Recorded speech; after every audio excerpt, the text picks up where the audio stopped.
Good evening. I've asked for 5 minutes of your time to speak to you about organ and tissue donation. I have a question I'm going to ask you, and I want you to remember that question throughout the speech. Then answer it to yourself at the closing of this speech. The question is, how long do you expect to live? And once you are gone, what will it be that you have contributed to the continuance of the human race? Here's a tidbit of information. A full life expectancy of a human in the United States ranges from the ages of 75 to 78 years of age. That's according to sources from USA Today. By a show of hands, who knows about organ tissue donation? And how many have donated? Okay.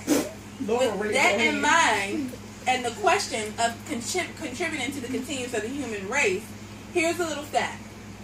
Besides the alarming growth rate of cop to citizen death, there is one other preventable expanding list of lives that will be lost.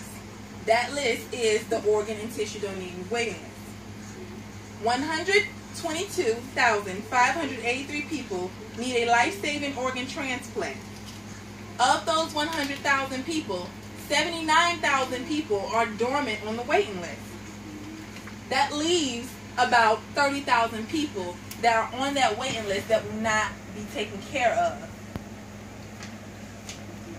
According to Organ Procurement and Transplantation Network, despite advances in medicine and technology and increased awareness of organ and tissue donation, the gap between supply and demand continues to widen.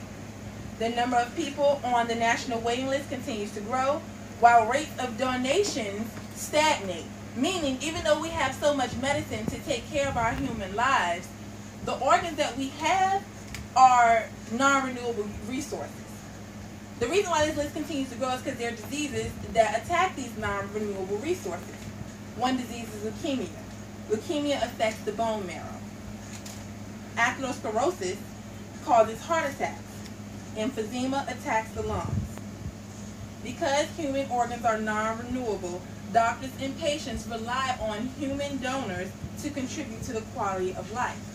So, again, with regards to the question I asked earlier, they are depending on humans to continue the human race. So, how do we help save lives with our life?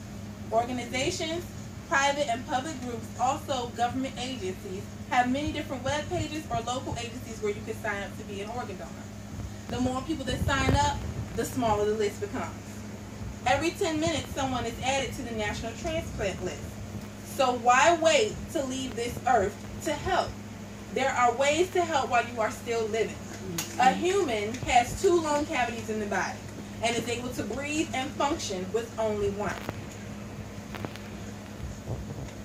One person can save 8 people's lives with their human organs. On average, 22 people die each day while waiting for a transplant. A healthy person can become a living donor by donating a kidney or part of the liver, lung, intestine, blood, or bone marrow. The same donor can also improve the lives of up to 50 people by tissue and eyes. So you say, okay, I can save a life, but how will that change humanity? A person is not only saving a life when donating organs, but also encouraging the act of kindness. Humans have the power to reflect upon one another to start a movement of peace and happiness as a living donor. Neighbors and co-workers recognize you as a brave individual and a hero. This act of kindness is also free. Most major religions support organ and tissue donation. Typically, religions view organ and tissue donation as an act of charity and goodwill.